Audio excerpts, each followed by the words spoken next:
Vamos dividir essa apresentação em 3 partes e depois lá no final a gente faz um bate-papo, um debate. Nesse primeiro momento vai ser o professor Mauro Biselini, depois o professor Carlos Guerreiro e eu faço uma apresentação no final. Até por uma questão cronológica, cada um de nós vamos contar a nossa história e depois a gente faz algumas projeções. No finalzinho eu vou falar um pouco das tendências do fitness, o que está por vir, principalmente relacionado ao treinamento coletivo. Vamos tocar o barco, então? Vamos lá. É um prazer estar aqui com vocês. Agora eu vou compartilhar a tela inteira, entendeu? Vai ser a tela inteirinha agora, porque fica mais fácil para ter uma visualização. Beleza? Vamos lá, Mauro. Fica à vontade. Bom, pessoal, boa tarde para todos. Eu sou Mauro Biselini, eu trabalho com educação física há 53 anos. A minha formação é em educação física, mestrado, doutorado, trabalhei fora do país, enfim, tenho 36 livros escritos e a minha história realmente... Essa questão aí de maiores detalhes, tem aí as informações na bio, no meu currículo, tá ok? Eu tenho aí os canais de comunicação, o Instagram, Mauro Biselini, o YouTube, então lá tem detalhes a respeito do que nós estamos fazendo hoje.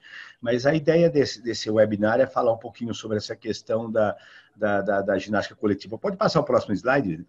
Como acontece? Então, aí realmente eu comecei a trabalhar com ginástica em 1973, lá no Círculo Militar. Tá? Então, eu tinha lá, cheguei a ter 600 alunos sozinho durante 16 anos que eu fiquei no Círculo Militar. Essa aí é o começo, tá? Tô eu lá de cabelo preto, né? Já tive cabelo preto, por incrível que pareça, né? E essa foi uma turma aqui do meu lado, do lado esquerdo, quem está me vendo no meu lado esquerdo, é a dona Henriette, com 83 anos. Né? E essa turma ficou comigo, pessoal, durante 16 anos. De vez em quando morria uma, obviamente, né? Os mais velhinhos, né? Mas teve gente aí que envelheceu junto comigo, tá? Dona Antonieta aqui, né? Que foi minha diretora durante 16 anos, tá? O próximo, né? Então, a nossa aula de ginástica, essa era uma apresentação que a gente fazia um encontro de ginástica de grupos, né? O Círculo Militar, o Sírio, a gente chamava de encontro de ginástica voluntária. Então, reunia assim, cerca de 300, 400 alunos, né? O Círculo Militar, a Associação Cristã de Moços e o Sírio. E depois entrou o Pinheiro. A gente juntava todo mundo no clube, cada um dava a sua aula, né? A gente mostrava o nosso trabalho e depois fazia lá, tomava cerveja, fazia festa, né? Então, isso aí a gente chamava de encontro de ginástica voluntária, né? Aí tinha a turma da USP também, os executivos lá da USP do professor Boaventura. O próximo. Essa é uma foto histórica, né? Daí, em 84, olha a quantidade de gente, né? Fazendo aula de ginástica aeróbica, né? Então, essa era a fase localizada. Então, a gente tinha que fechar a porta de tanta gente que tinha nessa aula, né? A turma até pulava a janela, né? Então, esse foi os primórdios, quando a gente trouxe a ginástica aeróbica para o Brasil. Então, as aulas coletivas não tinham muito sucesso, era lotado, né? As salas de musculação eram muito pequenas, né? Então, olha a turma lá fazendo o bodywork, lá, né? Um trabalho de apoio. O próximo slide, né? Tá, essa aí talvez tenha sido a maior aula de aeróbica do mundo. Isso foi no Verão Vivo, né? Nós demos uma aula na praia do Guarujá, né? Com aulas com músicas alegres, né? E aí tinha mais de 10 mil pessoas, né? Infelizmente, aí ninguém... o Luciano do Vale, o finado Luciano do Vale, transmitindo, né? Foi a maior aula de ginástica aeróbica, seguramente, do mundo. Nunca se reuniu tanto, parecia um show, né? Aí dos caras hoje, aí, né? Que fica, aí, né? Esses caras dando show aí, todo mundo levanta o braço, né? Vocês estão vendo aqui, esta aluna aqui que está no meio, eu reconheço, a Maria Antônia, ela continua até hoje fazendo ginástica, tem mais de 80 anos, né? Então, esse programa, né, e esta aula em especial foi transmitida para o Brasil inteiro, muita alegria, coisa simples, eficaz, aí é um mar de gente, né? Lotado, um mar de gente. E a gente aí, né? E a ginástica aeróbica, ela se alastrou pela América do Sul, América Central, né? E, na verdade, a ginástica aeróbica foi um termo usado no Brasil, né? A gente trouxe porque ginástica, o americano usava de aerobic dance, jazz aerobics, e o termo ginástica aeróbica foi usado realmente no Brasil, depois na América do Sul, porque o Brasil, Argentina, Chile, quer dizer, a cultura sul-americana tinha a cultura do termo ginástica, que para o americano isso não existia. Ginástica eles tanto em tumbling. Para o americano, ginástica era aquela coisa... a ginástica era aquela coisa assim de solo, né? Então o aerobics, né? O aerobic dance era uma coisa mais voltada para a dança. E na América do Sul, particularmente, né? Teve um acesso muito grande, né? Teve um acesso muito grande porque existia a cultura da ginástica, o termo ginástica. Então, lá no Chile, da origem do professor Guerreiro, como na Argentina, nós tínhamos uma influência muito grande das escolas de ginástica, ginástica sueca, ginástica dinamarquesa, ginástica austríaca, até os métodos de ginástica. Então, a gente, quando juntou essa... Quando eu vim nos Estados Unidos, que eu fui estudar e virar o aerobic dance, eu falei, pera um pouquinho, nós fazemos isso no Brasil, só que com o nome de ginástica, não como aerobic dance. Então, o termo ginástica é um termo bem latino mesmo, né? Ginástica aeróbica. Nos Estados Unidos, isso é aerobic ginástica, isso que é aerobic dance, jazz exercise. Essa é uma particularidade muito interessante. Isso foi uma convenção. Eu fui 40 vezes para a Argentina e praticamente implantei a ginástica aeróbica da Argentina nos anos 84, 85. Não tinha ginástica aeróbica na Argentina. Eles tinham tido uma experiência lá com uma americana que não tinha ido muito bem. Então, graças ao Serviço Educativo Argentino, depois a fitness americana da Argentina, nós trabalhamos lá colocando a ginástica aeróbica. Isso é uma convenção fantástica, né? Mais de 300 pessoas fazendo aula de ginástica aeróbica. O próximo, Paulo, por favor. E a ginástica aeróbica no Brasil, ela se popularizou, né? Essa foi uma foto interessante, foi capa de uma revista em São Paulo, mostrando, né, a ginástica aeróbica com a parte localizada. Então, a aula de ginástica aeróbica era completa. Tinha a fase aeróbica, tinha aquecimento, fase aeróbica, esfriamento, fase localizada, né? E o esfriamento. Então, essa foi a evolução. Aí a turma fazendo a ginástica, né, na fase localizada com pezinho, né?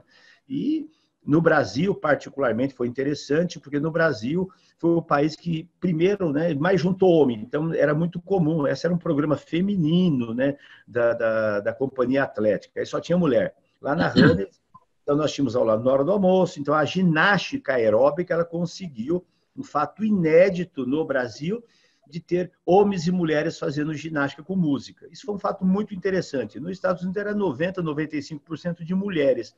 Então, o aerobic dance, né? O aerobic dance nos Estados Unidos era uma ginástica de mulher. No Brasil, não. No Brasil, a ginástica aeróbica se tornou uma ginástica, vamos dizer assim, uma ginástica mista, né? Então, homens e mulheres fazendo.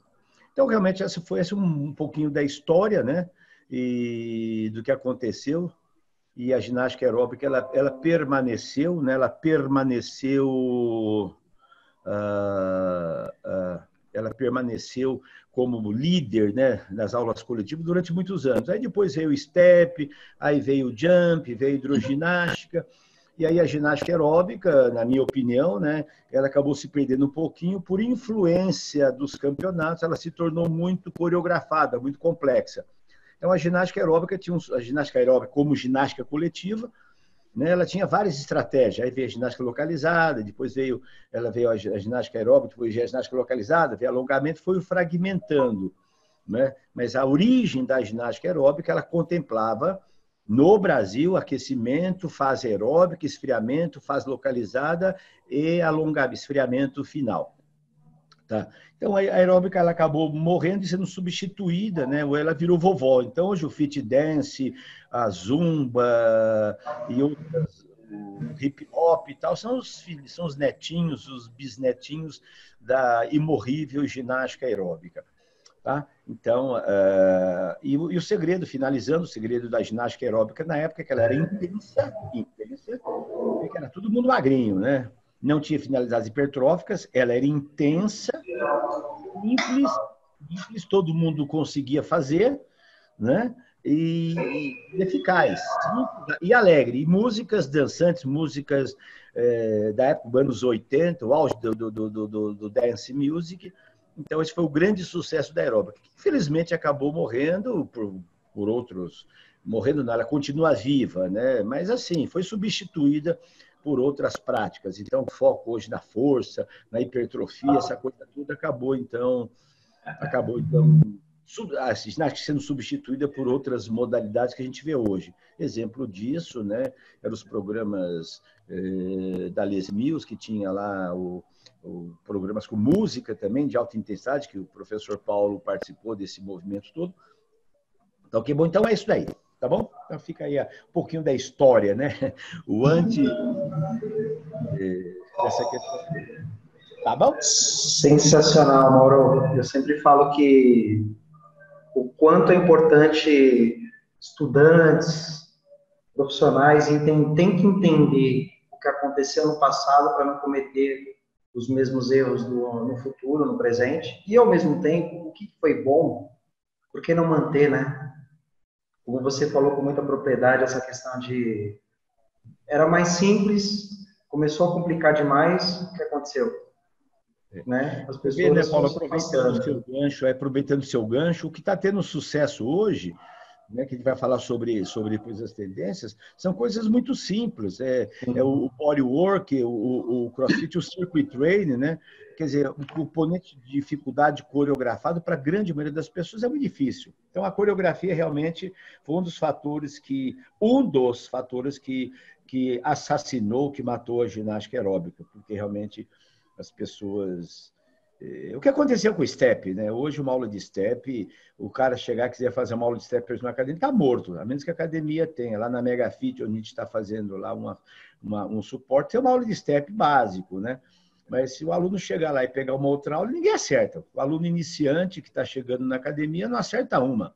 Pula, vira, volta. E fora a falta de pedagogia, que é o tema que nós vamos discutir depois, né? É verdade. Perfeito. Guerreiro, todo seu. Olá, um grande abraço, Mauro, Paulo. Obrigado pelo convite e pela oportunidade de também dar um testemunho do que tem sido as aulas coletivas ao longo da história, ao longo do tempo. Eu sou praticamente contemporâneo do professor Mauro em termos de construção de uma linha ginástica chamada aeróbica, né, em que eu, com muita felicidade, tive a oportunidade de desenvolver, principalmente no Chile e no Peru, né? Então, no Chile, o trabalho que o professor Mauro fez aqui no Brasil e na Argentina, eu tive, então, a oportunidade de realizar no Chile nos anos 70, 80. E no Peru também já nos anos 90. Eu concordo plenamente com tudo que o professor Mauro está falando em relação à ginástica aeróbica, e eu lamento que realmente ela tenha morrido de alguma forma, ou transformado, melhor falando, né? Porque, a rigor, o grande movimento que significou a ginástica aeróbica trouxe uma série de avanços, não apenas numa questão eminentemente física, mas também numa questão comercial. Nunca se vendeu tanto aparelhagem de musculação, nunca se vendeu tanto vestimenta, nunca se mudou tanto de vestuário em termos de roupa adequada para a ginástica, e nunca se escreveu tanto sobre condicionamento físico e sobre resistência aeróbica quanto nessa época.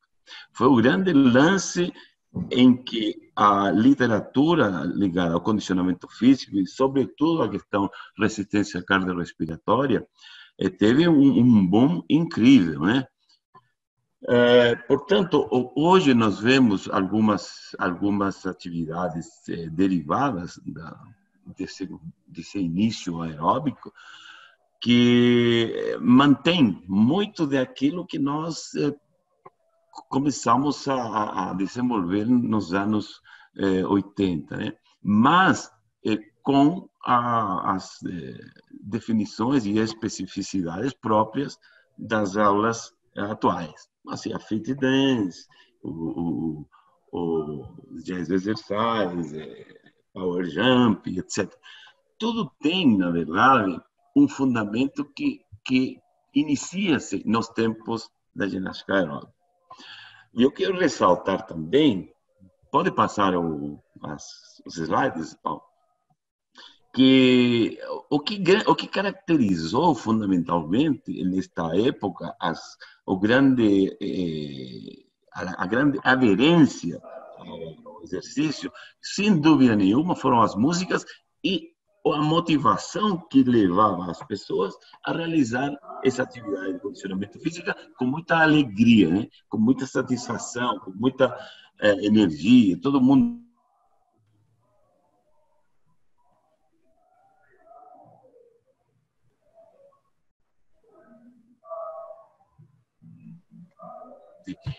posições dentro da sala de aula para serem mais visualizados, para acompanhar melhor o professor, mas tudo num ambiente extremamente alegre, extremamente saudável, né?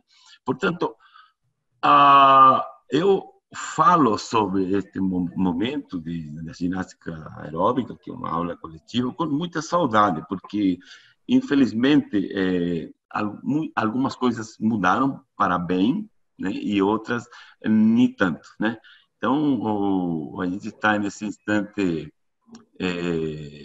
nos reunindo e conversando para, evidentemente, rememorar, relembrar aquele passado que, de alguma forma, possa servir em atividades presentes e futuras. Pode passar, Paulo.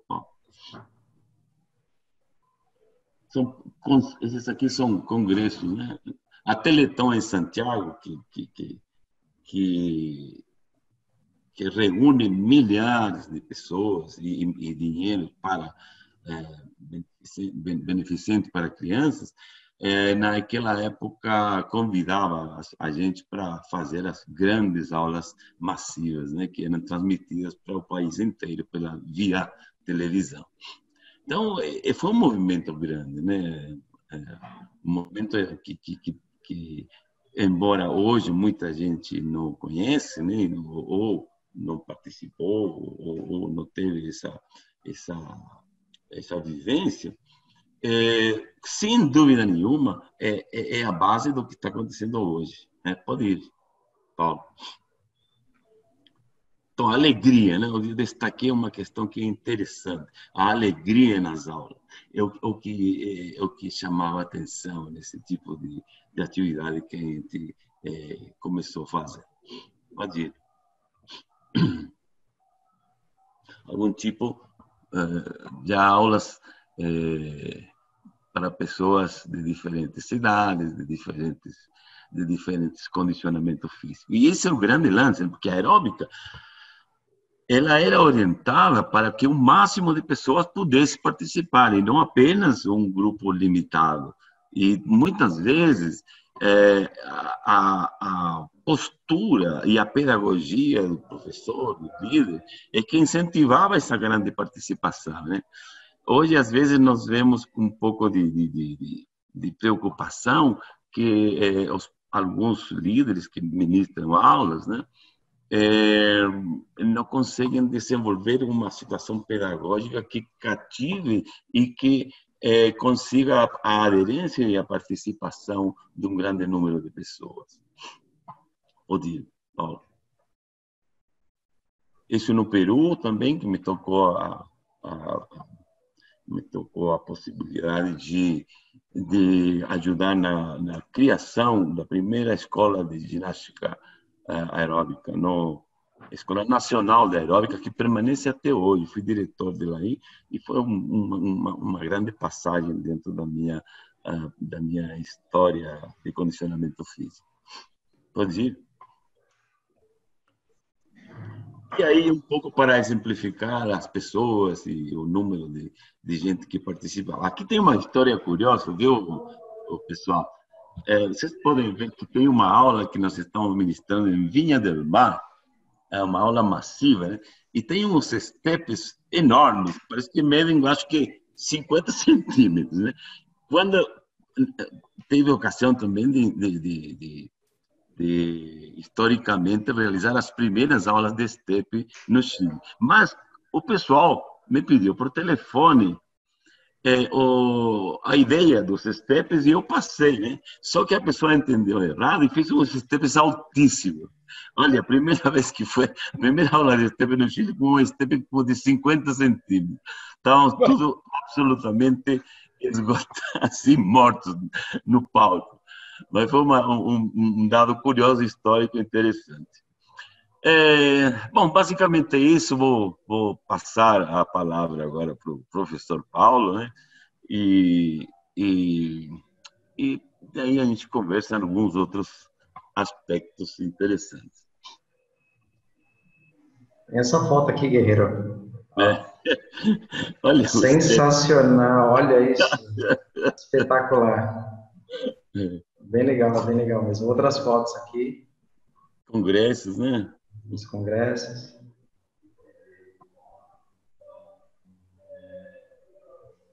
Aula aeróbica na praça. Na praça. Isso em Osasco. Na praça de Osasco, quando não tinha ponte. Você lembra que ano foi essa foto? Essa deve ter sido 86, 87. Perfeito. Muito bom. Pessoal, agora eu vou falar um pouquinho da minha história, até para vocês entenderem como que... Eu tive a primeira experiência com treinamento coletivo no final dos anos 90, com dança de salão. Eu comecei a ministrar aulas de dança de salão, participei de algumas companhias de dança, como Jamirocha, Companhia Terra, de dança de salão, e aí foi quando não era muito comum os professores dar aula de dança de salão nas academias. Até existiam, mas eu sempre fui da Zona Leste de São Paulo, então praticamente não tinha tanto essa oferta. Foi quando eu pensei, por que não dar aula de dança de salão de tênis? Olha só, porque na época se dava aula de sapato, era tudo um rigor, né? Como acontecia nas aulas de dança. Foi a minha primeira experiência e quando eu vi aulas na época da Les Mills, peguei aquele final de aulas coreografadas com uma transição de aulas de aeróbica e step. Então, imagina eu lá no meio do caminho, naquela transição. Foi quando eu fiz alguns cursos. Aqui tem o Carlos Moro deve lembrar, o Natanael Leivas. Natanael, da Argentina. Natanael e a Gabi Leivas, da Argentina. Eles foram os criadores do Body Combat. Para quem lembra o Body Combat, as primeiras motos da Les Mills, eles moravam lá na Nova Zelândia, depois voltou para a Argentina. E aí o Natanael, quando voltou para a Argentina, ele criou a Radical Fitness. A Cida Conte, que está aqui, ó, como era magra. A Cida Conte, quando ela representou a Radical Fitness pela Fit Pro, e eu fiz os dois cursos deles, que na época era do FiMax e o Extreme 55. Desse curso, eu recebi o convite para ser professor especial, e que a Cida ficou sabendo que eu tinha uma expertise a parte administrativa, foi quando ela também me passou o convite para ser coordenador dos treinadores da FitPro. Então, eu passei a fazer do time da Radical Fitness no Brasil, um dos primeiros treinadores. Esse evento foi bem legal, o Fitness Fusion. A gente está falando aqui de 2004 já. Na época que eu trabalhava também em academia, tem uma foto minha aqui na academia da FAAP, da Faculdade FAAP. Então, eu tinha essa transição, trabalhava com ginástica coletiva, trabalhava com treinamento personalizado. Ao mesmo tempo, nesse período, em 2003, eu tive uma experiência fantástica, que é trabalhar com massa, que foi a DPM, o Clube da Polícia Militar. Eu aprendi muito lá, aprendi demais. Tive uma experiência, assim, imagina você dar aula para 300 bikes no único espaço.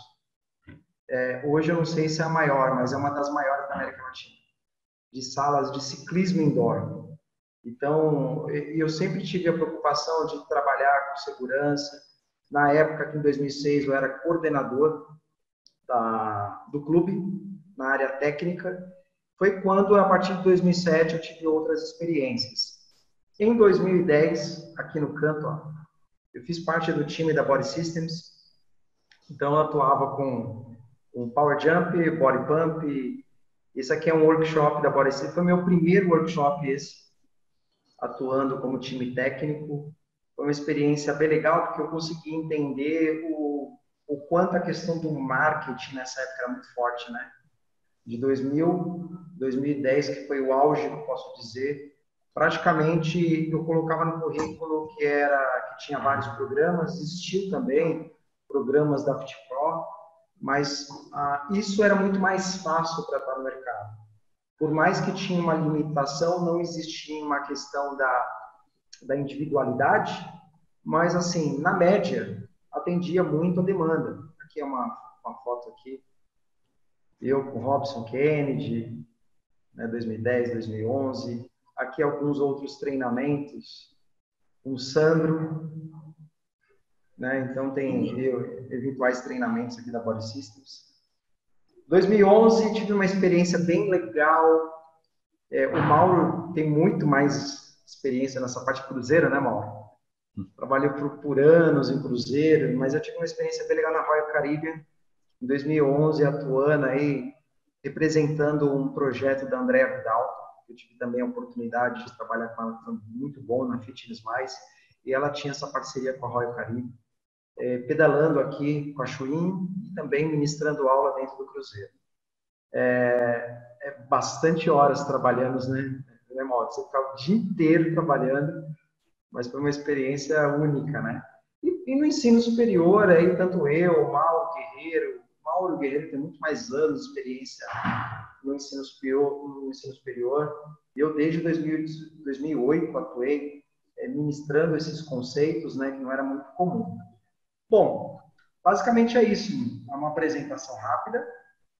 Eu queria aproveitar agora essa fala. Não sei se o Mauro Guerreiro tem algum item para falar, porque a gente tem para comentar as tendências do fitness. Então, fala meio que... A gente falou o passado, né? Falamos o passado até cenário aí 2020. Falar um pouquinho hoje de como estão as tendências atualmente, por base do American College. E a gente fazer algumas projeções. Mauro Guerreiro, não sei se vocês têm algum comentário para eu passar aqui para a próxima etapa. Ou se alguém tem alguma pergunta específica, né? Pode ser que alguém queira aqui, está na sala, querer fazer alguma pergunta. Mauro Guerreiro, algum comentário específico? Não, acho que está ok, né? Para mim, ver se o pessoal que está assistindo, se tem aí alguma pergunta, alguma questão. É só o seguinte, né? O professor Guerreiro falou da produção, né? Do que aconteceu, né? Nesses anos. E ó, isso aqui, olha, esse é o livro. Que legal, hein, irmão? Esse é o primeiro livro no Brasil falando exercícios aeróbicos, mitos e verdades. Né? A gente escreveu junto com o professor Barbante. Eu era professor da USP, né? Então, diante desse grande demanda, não tinha publicação nenhuma, né? E quando estive nos Estados Unidos, eu conheci realmente a criadora, que pouca gente sabe disso, né? Quem que criou o aerobic dance? É dado, isso é um fato histórico interessante para a turma, é dado a Jack Sorensen, né? Que foi a grande divulgadora que fazia o aerobic dance. A Jack Sorensen já tinha, lembra, Zé Guerreiro? A Jack Sorensen já tinha as aulas coreografadas, que depois a Body System reinventou. Quer dizer, mas já existia. Ano 69.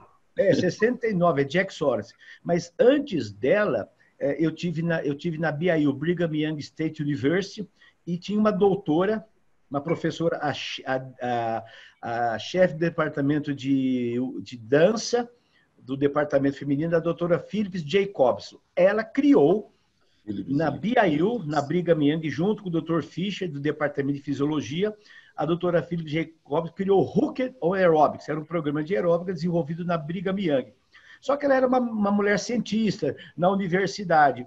E a Jack Sorensen, né, mudou com o marido e ela juntou um grupo de comadre, e a Jack Sorensen, então, como ela é da área de dança, ela dava aula na garagem para as comadres.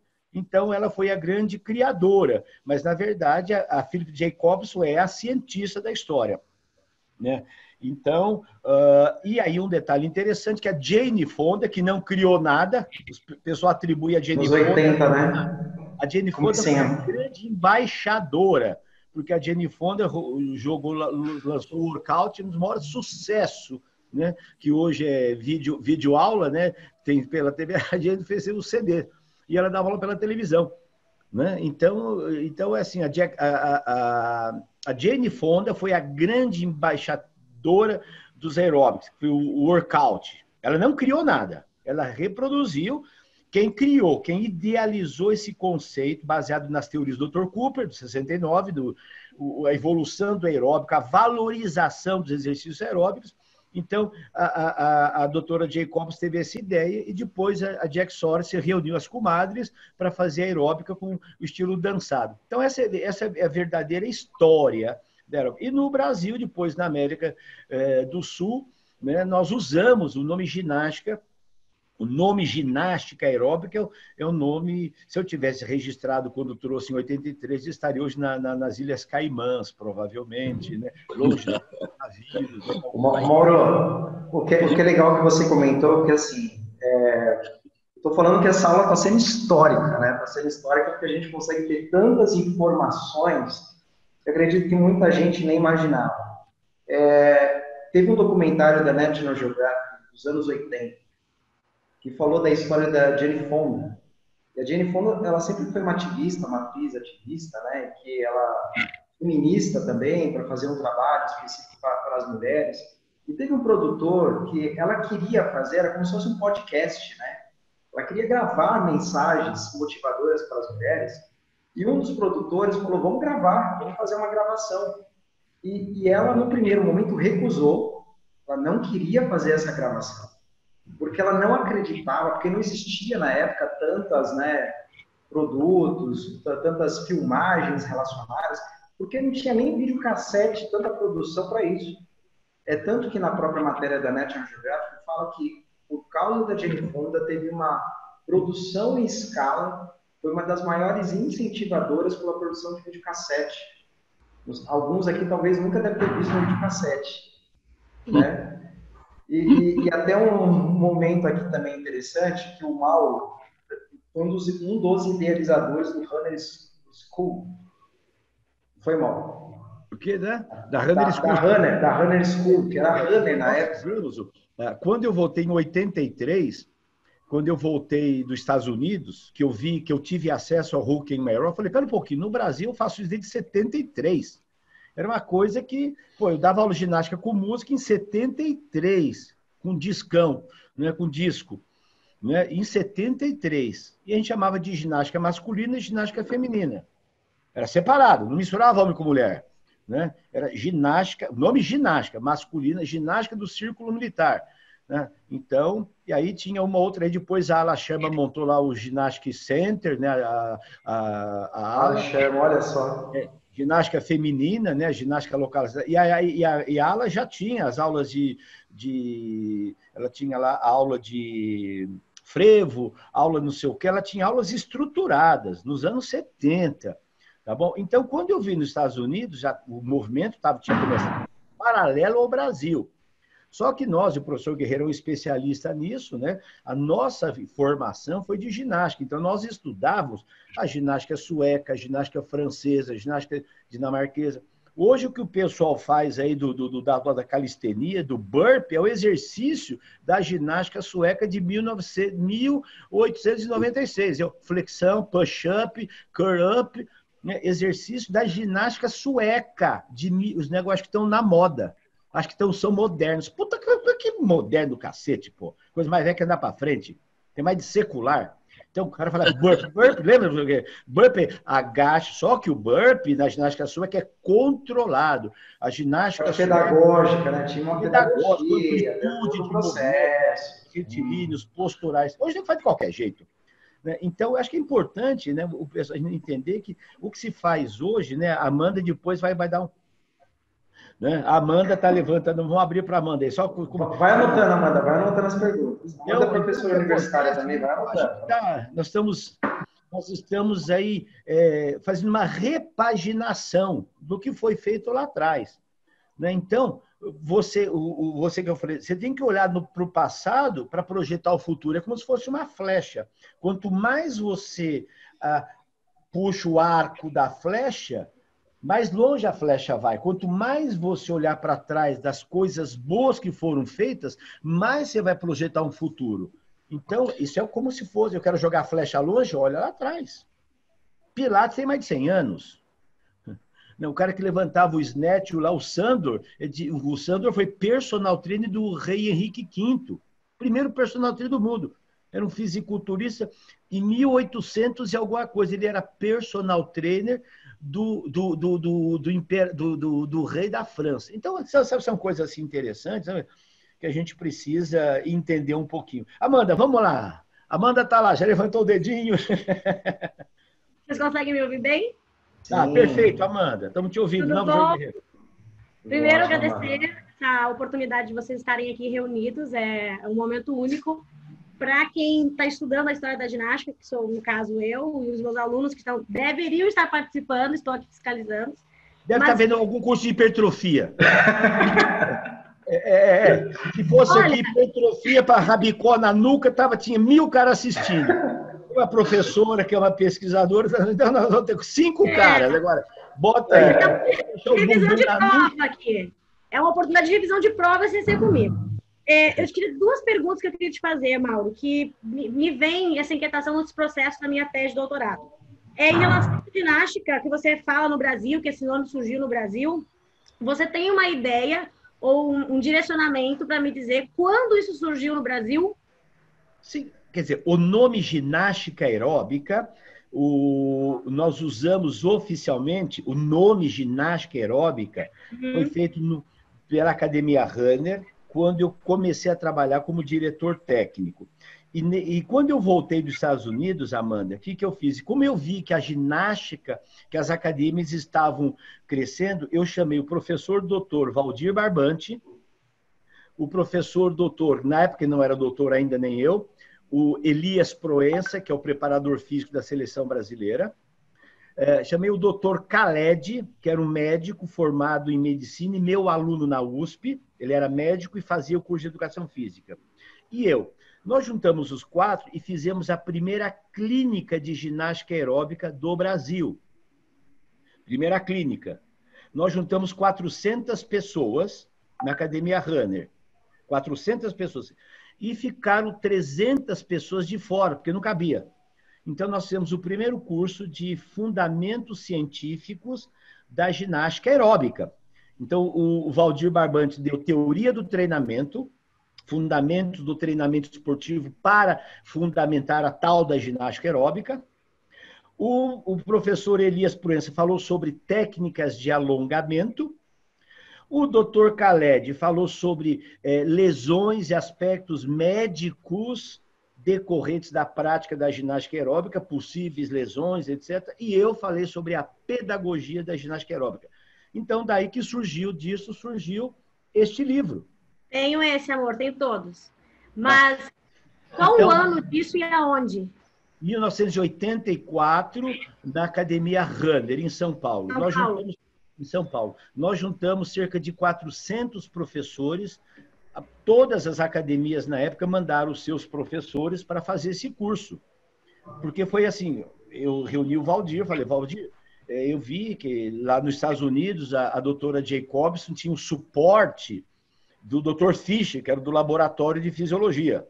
Então, ela escreveu, inclusive, eu acho daqui a pouco, depois, quando alguém for responder, eu acho o livro aqui que eu trouxe dela, que tinha a fundamentação do Huckney Aerobics. Tá? Então, esse é um curso inédito, foi o primeiro curso. E daí, viu, que o professor Paulo perguntou, deu tanto certo isso, que na Runner, na sequência, nós montamos uma divisão de cursos e seminários na Runner, em 85. Para fazer o quê? Para preparar... Oi? Quando eu nasci. Isso, em 84. Então, você estava em 84. Então, nós montamos pela primeira vez na história de academias, uma academia montou um departamento científico.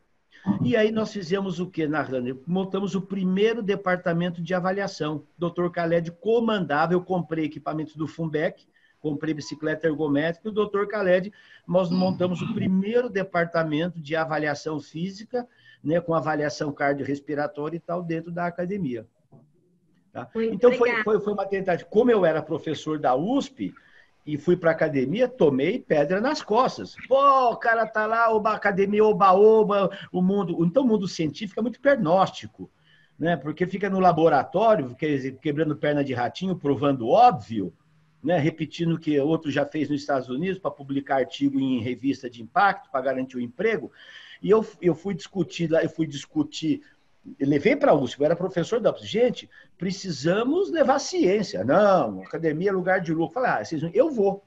Então, eu fui lá tomar pancada. E o que eu fiz? Fui mostrar que era possível, sim, fazer ciência dentro da academia, e que a academia precisava de fundamento científico, que hoje é totalmente diferente. Naquela época, você vê, o meu livro aqui, eu falo em 220 menos a idade, quer dizer, isso é motivo de riso hoje. Quer dizer, não tinha fórmula de Carbonem, não tinha fórmula de Tanaka, não tinha PSE.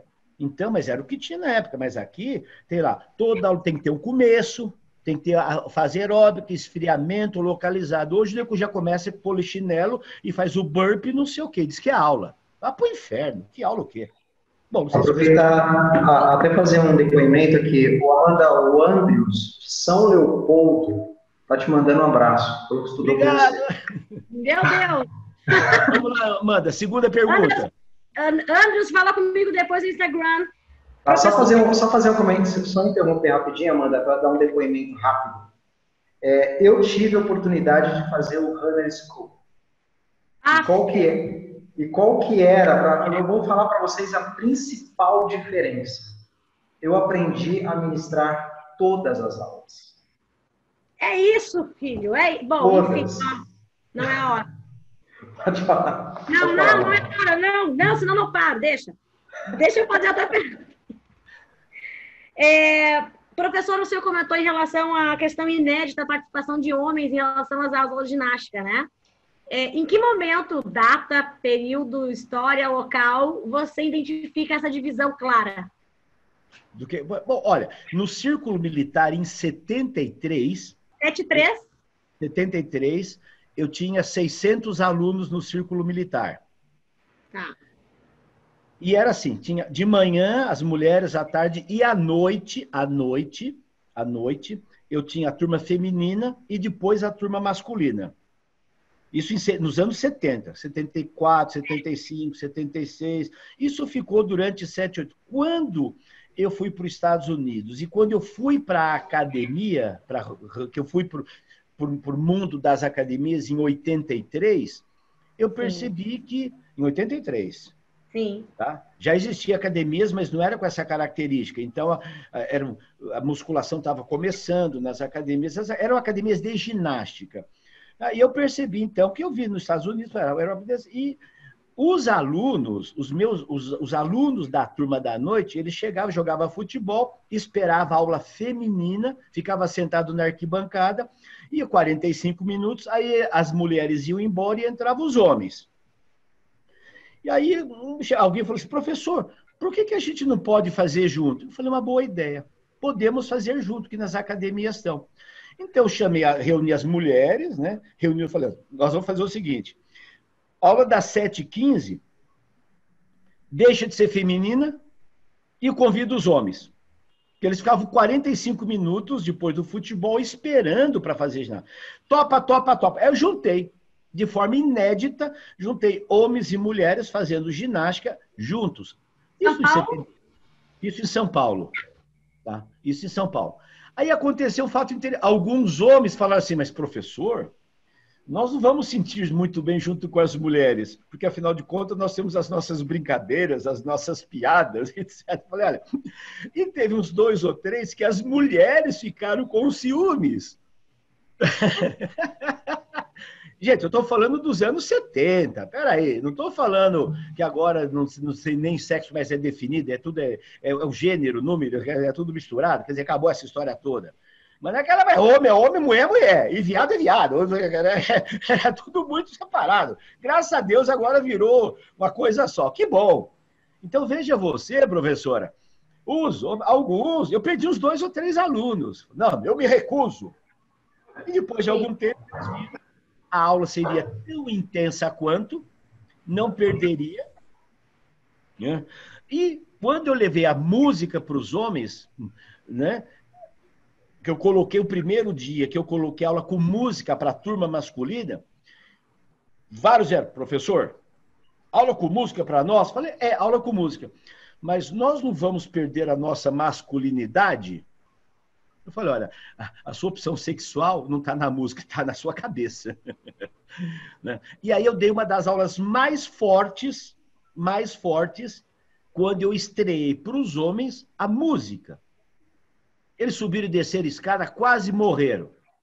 Né? Então eu tinha que quebrar o paradigma. Na aula seguinte eu escondi a vitrola. Né? Duas caixinhas de som. Aí eles chegaram, professor, cadê aquela música gostosa? Não vai ter? Eu falei, vai. Aí eu tirei a caixa que estava escondida e fizemos a aula. Então isso é história.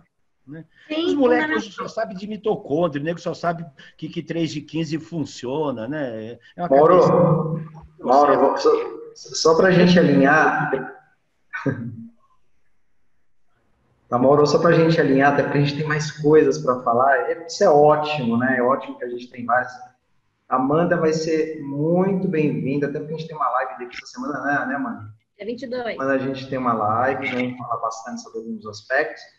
E vamos terminar essa parte das tendências do momento, das projeções, e a gente abre de novo para estar passando perguntas, tá? Então, fiquem à vontade para fazer as perguntas e é muito bem-vinda, tá, Amanda? Eu agradeço, viu, gente? Continua fazendo as perguntas. Só para compartilhar aqui novamente a tela. O Brasil, praticamente desde 2006, segue as tendências do fitness, do American College of Sport Management. E aí eu fiz um piloto em 2018 com a professora Débora Palma. A gente fez uma publicação independente. E esse piloto eu encaminhei para o editor da revista, que foi o Walter Thompson. Ele gostou desse piloto e fez o convite oficial para que a gente representasse a América Latina, isso em 2019, fazendo a projeção das tendências do fitness para 2020. Então, esse material eu depois posso disponibilizar para vocês, quem tiver interesse. Essas são as tendências atual do Brasil. Então, no Brasil, a gente tem ali exercício para perda de peso, estilo de vida saudável, personal, entre outras aqui que estão relacionadas. E o que eu queria fazer é que, pela primeira vez também, o American College ele separou, porque todas as tendências que surgiram desde 2006 foram tendências dos parceiros, e eles perceberam que por que não separar por continente? Então, tem o continente da América do Sul, que eu fiz essa pesquisa. Eles tiveram uma parceria com outros autores da Europa e autores da Ásia. Então, confrontaram esses dados. Aqui que está marcado para vocês, eu vou passar rapidinho, quais são as tendências comparando com os outros países. Então, por exemplo, estilo de vida, personal. Se você perceber, quando a gente fala de treinamento coletivo, o group training, né, aparece no continente americano, no norte-americano, como terceira tendência, e no Brasil nem aparece. Não foi nem mencionado. Esse é um dos motivos porque eu, professor Guerreiro, professor Mauro, queremos, e a gente sabe o quanto é importante fazer esse treinamento coletivo, porque, assim, além das questões biológicas, envolve questões sociais, né, Guerreiro, né, Mauro? A influência da música, o quanto ela tem de influência na prática de exercícios. Então, não é só uma questão de treinamento individualizado, é muito mais do que isso. Tá? Por isso que a gente está fazendo esse trabalho. Isso atualmente. Para 2021, também vou dar continuidade para essa pesquisa, e quem tiver interesse depois, entra lá, educaçãofísicadesucesso.com.br, você consegue ter acesso ao artigo e à pesquisa para participar de 2021. Outras tendências, Mauro Guerreiro, fica à vontade para fazer os devidos comentários, né? Hoje o foco está muito nas tecnologias vertíveis, né? Aplicação de smartphones, relógios inteligentes. Eu vi ontem o óculos agora inteligente, não sei se vocês viram, o óculos da Apple, que eles estão criando, onde a pessoa pode usar agora pelo óculos. pode treinar muito em breve pelo óculos, não precisa nem ter relógio, nem ter uma tela. A questão de... Sim. Escritório, isso. Isso já tem muito a questão da gamificação, né? A aplicação da gamificação. A eletroestimulação já existe. Eu lembro que eu comecei os primeiros cursos, Mauro Guerreiro. Eu fiz de plataforma vibratória em 2009. Eu viajei o Brasil dando curso e, por incrível que pareça, 95% era composto por profissionais da estética e fisioterapia. Esse conceito é muito mais antigo. Educação física, pouquíssimo. Hoje fala que é moda, mas a primeira coisa que eu pergunto quando fala de eletromiografia, sabe qual que é? Quais hertz, qual amplitude? As pessoas não sabem responder isso. Não sabem quantificar. Hertz, amplitude, tem que entender de física para você trabalhar com o colete. Por quê? Como é uma eletroestimulação, uma contração involuntária, eu posso fadigar a musculatura da pessoa e as pessoas fazem assim aleatório. Vou lá pegar, aperto o botãozinho e ligo. Não é bem assim. Entendeu? Esse aí, ele machuca, lesiona, desde que você saiba fazer da forma correta. Você tem que quantificar. Se eu pegar o conceito, massa vezes aceleração, com colete você manipula a aceleração gravitacional. Daí a importância de você entender disso. Os Kinect, videogames, isso aqui é bem legal, esse daí, Carlos. Simulador. Então parece que você está voando mesmo ali, que você está fazendo esqui, tem vários programas específicos. O Paleton, que tem hoje as aulas virtuais, a pessoa na casa dela, que parece que era uma coisa impossível, hoje tem esteira com esse sistema, que você entra em aulas ao vivo. Eu quero entrar numa sala, tem uma câmera na bicicleta, uma câmera na esteira, que o professor ele consegue perceber. Ele consegue saber até o seu batimento cardíaco. Isso já é realidade. Tem aqui a Prama, com os sensores. A primeira vez que eu vi esse material foi na IRSA de Orlando, de 2016, que eu fui nos Estados Unidos. Tentaram trazer isso para o Brasil, só que sem sensor. Um tapete que pintaram. Então, para vocês terem ideia, que como está bem avançado lá fora. Aqui é uma sala com tecnologia. É caro? Sim, é caro, mas é uma possibilidade. Os jogos, né, que a gente fala de exergaming, que é você fazer totalmente interação para as crianças. Eu vejo isso como uma academia do futuro para o jovem da geração milênio, da geração Z. É tudo jogo. Se você não tiver jogo, se não tiver interação, entendeu? Com sinalizadores, tudo que vem do alto rendimento, simuladores de modalidades esportivas, como surf, tem diversas na esqui. Aqui, agora as aulas virtuais, mais do que nunca. Você tem ali o telão, né? A gente sabe que tem uma questão de regulamentação no Brasil, que obriga a presença de um profissional de educação física, mas lá fora no país, fora do Brasil já é uma realidade. E hoje você tem essas aulas virtuais, que todo mundo está fazendo um movimento enorme, só que aí é uma crítica que eu faço. Por que não faz bem feito? Não é? Por que não tem uma produção? Por que não tem um equipamento específico? Hoje a gente vê todo mundo fazendo live de exercício de qualquer forma. Não. Tem que ter um microfone adequado, tem que ter uma iluminação adequada, tem que ter uma proposta pedagógica, né, Mauro? Né, Guerreiro? Sim. Eu não posso pegar lá um step e simplesmente fazer. Até porque tem muita gente que vai assistir essa aula e talvez nunca entrou numa academia. Hoje, basicamente, 5% da população brasileira, em média, frequenta academia. A gente está falando aí de 30% da população, depende de cada região, segundo os dados do Digital Brasil, que faz atividade física. Quantas pessoas que estão assistindo? Vai, Guerreiro, pode falar. Então, Paulo, é um pouco o que está acontecendo hoje com as lives, né? Por causa do coronavírus, que é uma situação tão inesperada, né? Que está acarretando algumas situações que são até de risco, né? Porque sim, com certeza. E é o que você está explicando. ninguém corrige, ninguém leva uma ordem pedagógica de alongamento, de aquecimento, parte central, parte final, porque vão de cara para os exercícios e ninguém sabe o que está acontecendo do outro lado da tela, né?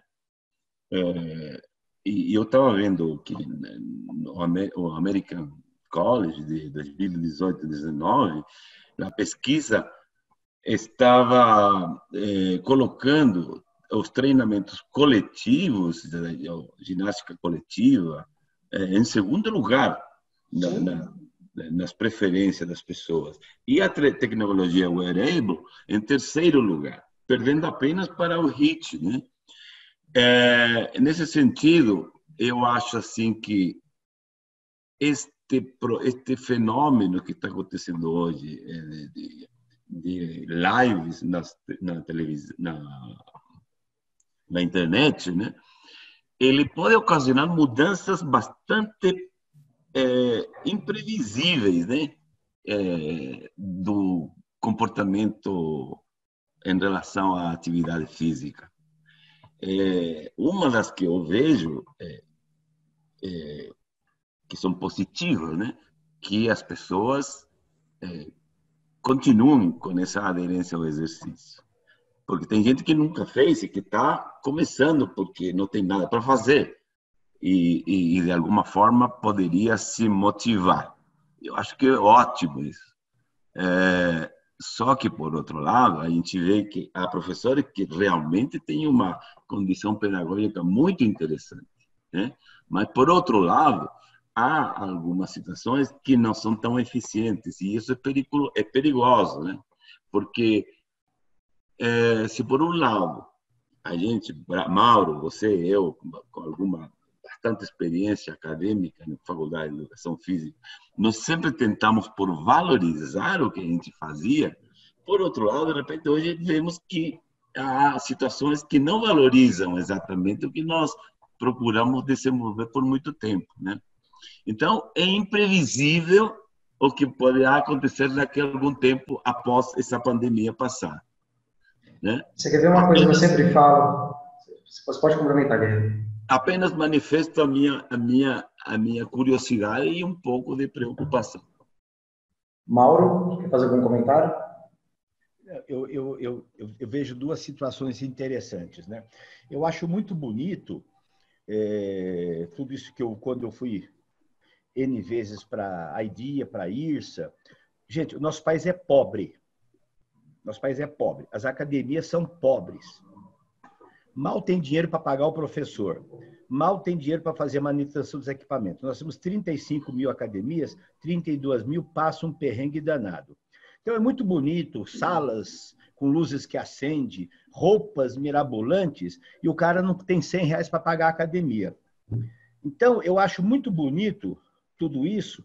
Agora, nós precisamos botar as patas no chão e saber que o nosso país é tupiniquim, pobre, não tem dinheiro para comprar telas de alta definição, não tem dinheiro para comprar um equipamento que custa $50 mil, que faz uma avaliação cinemática por imagem. Não tem. Os caras não têm dinheiro para pagar professor. Então, eu acho que nós temos que viajar de A a Z. Então, a ginástica coletiva, nesta perspectiva, é uma excelente, porque quanto custa? Nada. Custa um investimento de um bom professor pedagogo, uma música e equipamentos acessórios de baixo custo, que seguramente você pode colocar numa sala de ginástica, é o que está acontecendo.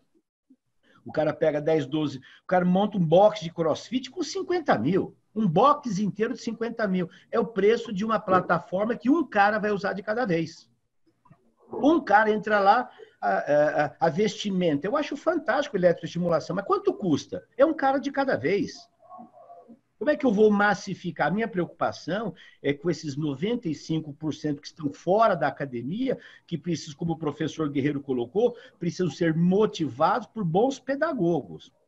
Sabe? Então, eu acho que a educação física, nós estamos vivendo dois mundos. O mundo da universidade, o mundo da tecnologia, o mundo da Disneylândia do fitness, e o nosso país é pobre, não temos nem parquinho de diversão.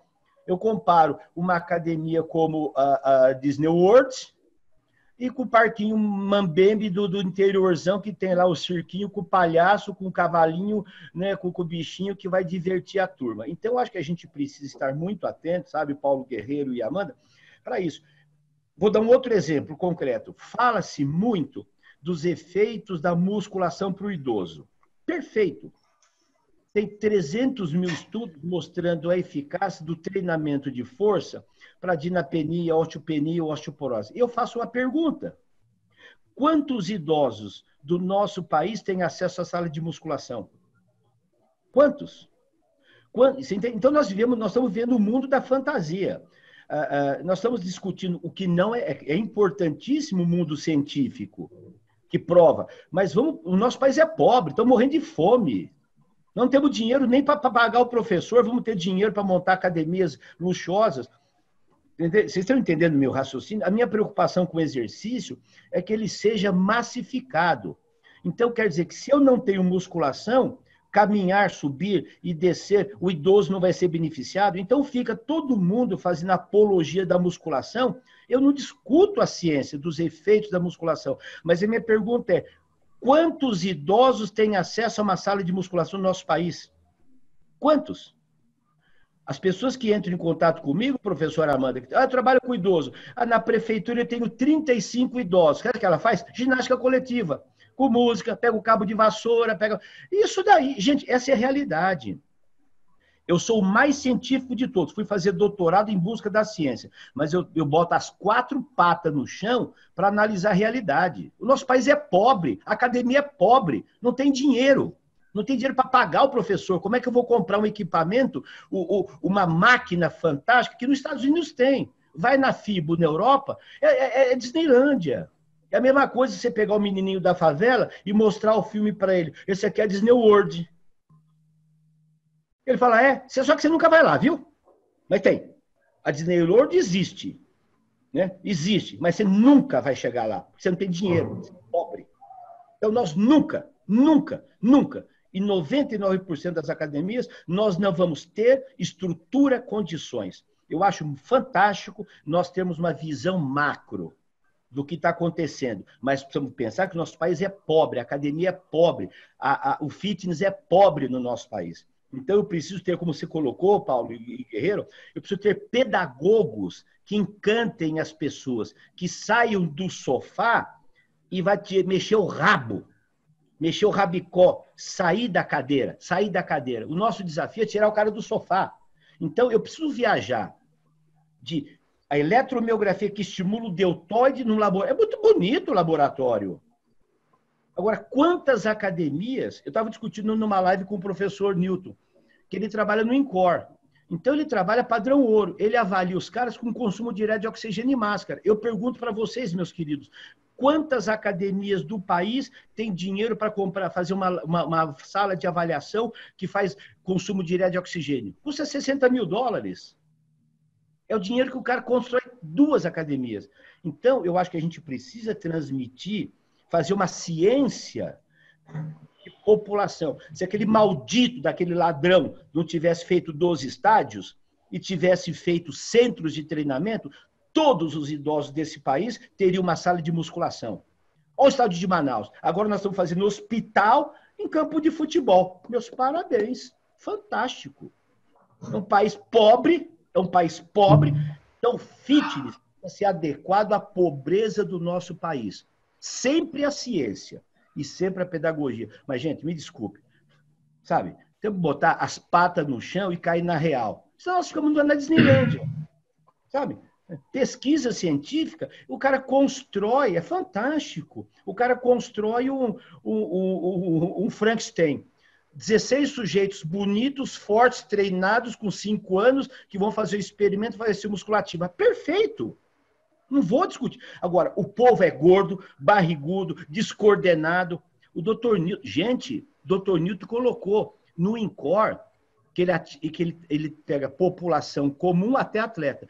Gente, professora Amanda, tem pessoas que chegam no INCOR, Paulo e Guerreiro, saibam disso, eu não sabia, não conseguem pedalar.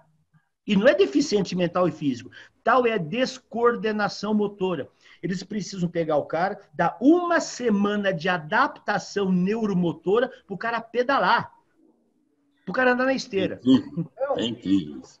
É incrível. Então, eu acho que nós estamos vivendo num momento, como o professor Guerreiro colocou, tá muita gente tendo oportunidade. Então, assim, eu não faço exercício porque não tenho tempo. Agora todo mundo tem tempo. Então, como você colocou, Paulo, chega um maluco lá e começa a dar umas aulas impossíveis, que não tem a pedagogia. Então, diz assim, pessoal, esta minha aula é para você que é treinado. Dá um alô, fala 2 minutos. Diga qual é o seu público, qual que é a característica. Agora, o nego já começa com polichinelo, com montanha clara, porque é a neuro do emagrecimento. Bom, me desculpe, eu tô, sabe, essa é o webinar é para isso mesmo, Guerreiro. Ô, Mauro, eu até vou fazer a gente tem aqui menos uns 9 minutinhos para a gente encerrar. Vou fazer um comentário rápido, que eu sou professor universitário, eu tenho uma tendência que eu gosto de puxar o máximo dos alunos. Quem é meu aluno, quem já foi meu aluno, sabe disso. E eu falo que cada ano que passa eu estou ficando mais exigente. Por quê?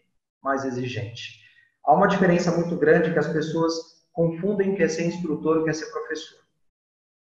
O que eu mais ouvi falar, que quem trabalha com ginástica coletiva tem uma vida útil, que pode trabalhar ali por 10 anos. Eu sempre ouvi falar disso. Eu vou trabalhar com treinamento coletivo que ganha mais do que musculação, do que ganha aquática. E eu falo que eu tive que passar na dor, acho que todos nós, né? Mas eu passei por um período da ginástica de 2000 até 2010 que se cobrava performance. Se você não fizer junto, você não é professor. E eu falo que vocês que estão ouvindo que acham que é isso, na boa, isso não é educação física. Porque se é para fazer igualzinho, então a gente tem que falar que a partir de hoje não faz mais educação física, você tem que ser um blogueiro, você tem que fazer aula, sabe fazer correto? Sabe? Então você vai dar aula a partir de hoje. É o que muita gente faz nas redes sociais.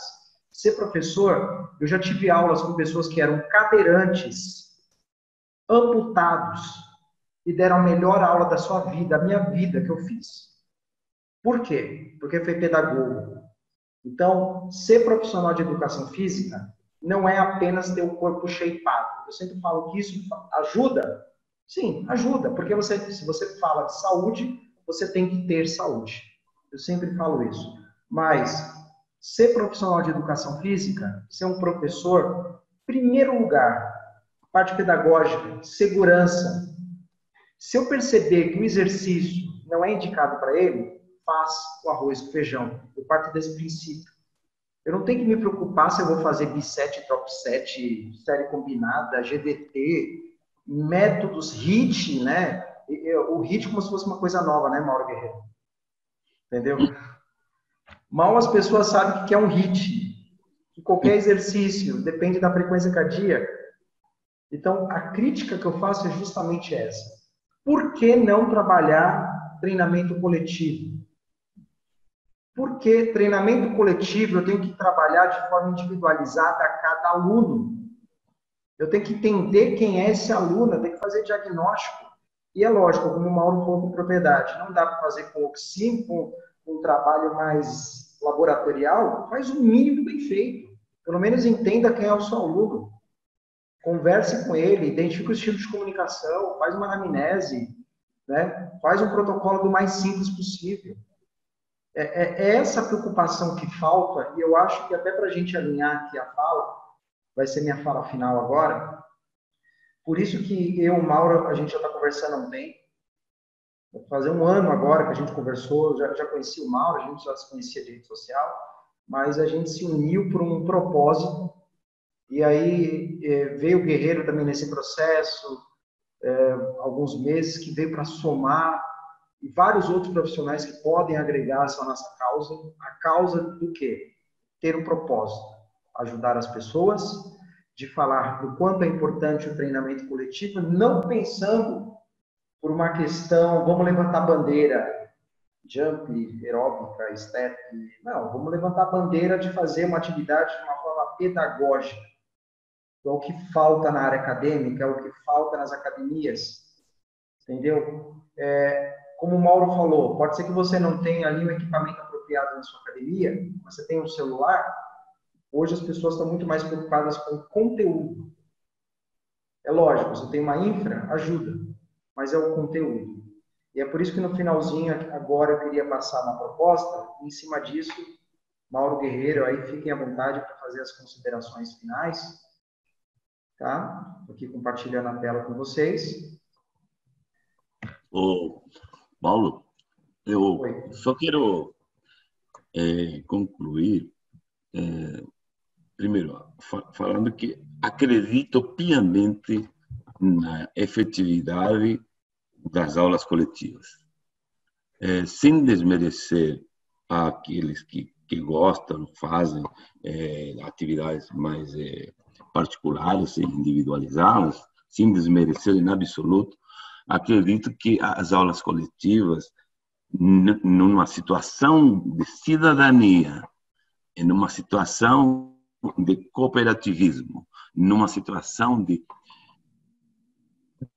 felicidade pessoal, são as que mais te provocam esse sentimento de participação, de convivência, de alegria, de diversão, a partir do momento que o professor seja convenientemente preparado para liderar, para organizar, para transmitir, para motivar, né? Eu estou 50 anos dando aulas coletivas. 50 anos, hein?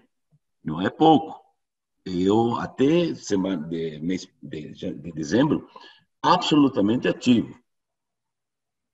E não me arrependo em nada de tudo que tenho feito até agora. Porque o que me deu, o que me proporcionaram as aulas coletivas foi uma situação de autodesenvolvimento pessoal e de uma relação interpessoal inimaginável. Quer dizer, conhecer as pessoas, conhecer seus problemas, conhecer suas dificuldades, conhecer as suas alegrias, conhecer, não pelo fato de você conversar com eles, mas sim pelo fato de você se comunicar corporalmente. Eu acho que é uma coisa incrível, né? E quando a gente tem a possibilidade de conviver e de transmitir isso aqui, que é o que nós estamos tentando passar, eu acho que é fantástico. Agradeço, principalmente, a possibilidade de estarmos juntos nesta situação e acredito que poderemos contribuir ainda muito mais. Mauro? Eu falei muito, acho que eu falei demais. Eu usei meu tempo exclusivamente filosofia, velho que tem o costume de falar demais, né? Nossa senhora, acaba até enchendo. Não, olha, você não falou demais. Você falou exatamente o justo. Com certeza. Ó, antes da gente fazer perguntas finais, vou deixar aqui esse slide. Amanda, mais alguém, se quiser, fica à vontade para fazer alguma pergunta. Pode ir. O momento agora é aberto. Pergunta específica, Amanda? Então, só completando, enquanto a Amanda pensa no que ela vai perguntar na colocação dela, né? Sabe, Paulo e Guerreiro, como o professor Guerreiro colocou, eu acho que as aulas coletivas, dentro de uma perspectiva, dentro de uma projeção, ela tem aparecido, né? E utilizando, que eu acho muito interessante, como o Paulo acabou de colocar, utilizando métodos de treinamento clássicos, que é o circuit training, tá? Então, as aulas coletivas hoje, nesta questão da intensidade, né? Então, o método circuit training tem atingido, colocado 15, 20 pessoas, né? Nessa combinação do treinamento funcional, multifuncional, como método de treinamento. E como você colocou, Paulo, as aulas coletivas hoje, com características de alta intensidade, reproduzindo de novo um método clássico, muito antigo, não tem novidade nenhuma, sob o ponto de vista de método de treinamento. Então, ninguém criou o método. Você citou, Paulo, rapidamente, da musculação. Eu vi recentemente, a musculação hoje tem 37 métodos de treinamento. Contração de pico, piramidal crescente, decrescente, agonista, antagonista, GVT, SST, rest, pause, papapá. E aí, sob o olhar científico, todos esses 37 métodos, todos são extremamente eficazes. Alguns mais recomendados para alguém que está num alto nível de performance e outros não. No entanto, não apresentam diferenças significantes em vários desses métodos quando o objetivo é hipertrofia. Então, veja que interessante isso. Então, isso é a ciência, né? É a ciência nos dando aí. Então, tem novos arranjos, novas não, nova nada. Eu diria assim, é uma inovação. Não, uma inovação diferente de criação. Ninguém cria nada, a gente inova. Né? Criar, é o inventor, que inventou a roda, que inventou a luz, né? Que não sabe se alguém inventa a vacina do coronavírus. Então, eu vejo assim, sabe, dentro de uma projeção de futuro, como o professor Guerreiro colocou, as aulas coletivas têm um forte componente socioafetivo, emocional, de relacionamento, e você possibilita... Então, a gente precisa parar com essa mania que todo mundo é treinamento individualizado. Como é que eu vou individualizar para 60 pessoas? É sendo um bom pedagogo. Neste exercício, eu tenho diferentes níveis de complexidade e intensidade. Vamos lá, pessoal. Nível 1, marcha. Nível 2, corre. Nível 3, corrida com elevação do joelho. Então, uma característica da aula coletiva é você manejar essas duas variáveis, intensidade e complexidade. E você sendo um bom pedagogo, não instrutor, você seguramente vai conhecer as características de intensidade e complexidade e ajustar para 20, 30 pessoas. Então, o tal do princípio da individualidade biológica é muito legal, é muito bonito. Agora, quem pode pagar um personal trainer? Todo mundo gostaria de ter um personal trainer. Agora, quem ganha R$1.000, que precisa comprar farinha, arroz, feijão, não tem graninha, mas ele pode ir na CM, no centro da prefeitura, e fazer uma ginástica sem custo nenhum. Então, nós precisamos também ter um pouco mais de botar os pés no... Eu sou muito realista, sabe? Quase 70 vai me dando uma visão real, porque eu passei por tudo isso. Eu estou há 53 anos no mercado. Então, eu vi tudo acontecer. Quando a gente fazia tentativa de sem fundamento científico, quando eu fiz mestrado lá na USP, não tinha, para receber um artigo científico, demorava 3 meses. 3 meses. Hoje você clica no PubMed, no Google, não sei o quê, em segundos você tem 40, 50 artigos.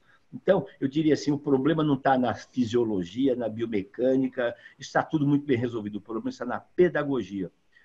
Daqui a pouco nós vamos ter um monte de fisiologista, um monte de biomecânico, um monte de bioquímico e não tem mais pedagogo. Não vai ter ninguém para ensinar.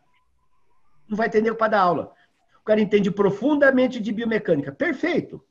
Agora, sabe qual a dificuldade? É que o pedagogo, ele precisa de sólidos fundamentos de fisiologia, de biomecânica, de aprendizagem motora, de anatomia, de desenvolvimento motor. O pedagogo reúne esse rol de conhecimentos para transformar o momento mágico que é a aula. E o nego, para mim, é bom quando ele começa o ano com 30 e termina o ano com 40. Aí ele fez ciência. Isso, para mim, é ciência. É retenção. É o cara continuar. Ciência, para mim, é resultado, permanência e ganhar dinheiro. O resto, para mim, é bater palma para louco. É ficar massageando o ego. E publicando artigo de impacto, porque a faculdade, se não publicar, manda ele embora. Sabe? Aí, então, eu tive um trabalho no meu grupo, lá de doutorado. Se a gente quisesse publicar numa ONU, sabe quanto é que custava? $2.000. Então, existe, sim, o comércio da ciência. Quer publicar em A1? Paga $2.000. Aí fica os tupininhos que agora, se eu sou bancado pelo governo, numa universidade federal, a universidade paga. E se eu quero ser um pesquisador independente? Estou ferrado, meu.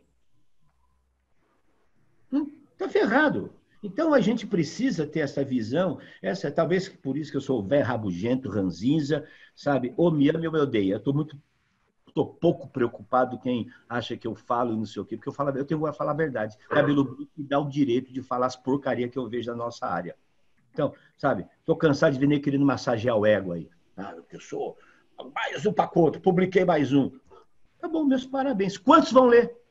Eu quero fazer uma live como essa, eu quero publicar um videozinho no Instagram e motivar 5.000 pessoas em segundo, em minutos.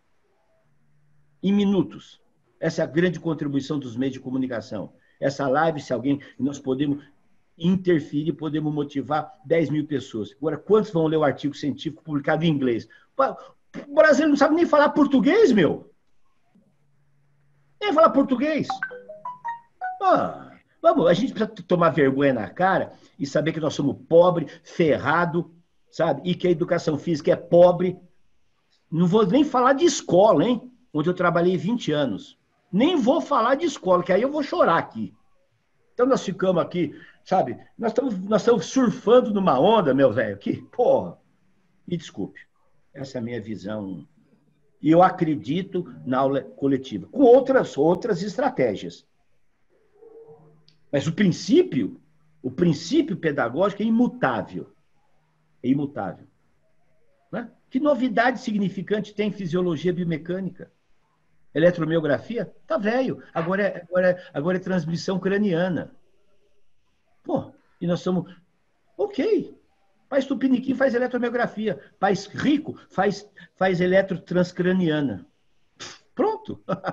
E o pobre, sabe, faz o quê? Pega a fita métrica e vê a circunferência da barriga do cara. O rico, DEXA, custa $60 mil. Nós somos pobres. Nós somos o país da fita métrica, não do DEXA.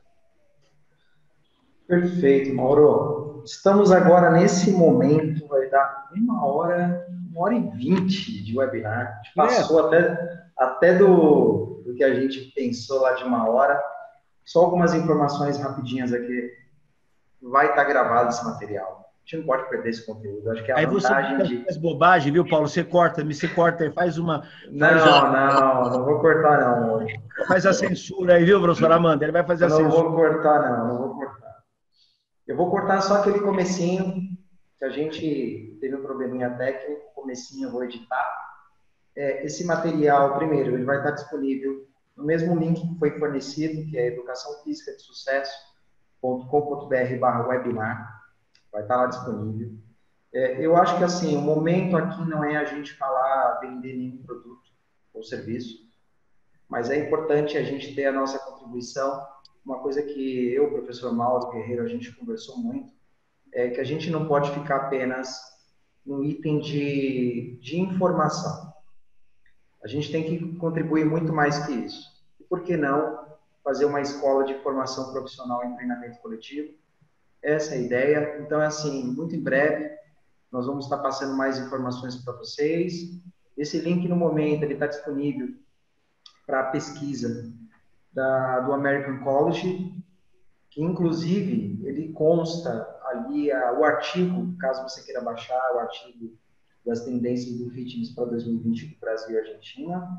E caso se você tiver interesse em contribuir para as tendências do fitness para 2021. Bom, é isso, né? Mauro Guerreiro, Carlos, Amanda, agradeço muito a participação pelas perguntas. Foi muito produtivo, vocês não têm ideia. Eu falo que mais quem está assistindo, a gente que está aqui participando, aprendi demais com vocês. Já admirava vocês, estou admirando cada vez mais pela história. E é isso. Agradeço muito, imensamente, e tenho certeza que esse é um começo de muitos produtos, muitas webinars que nós vamos fazer.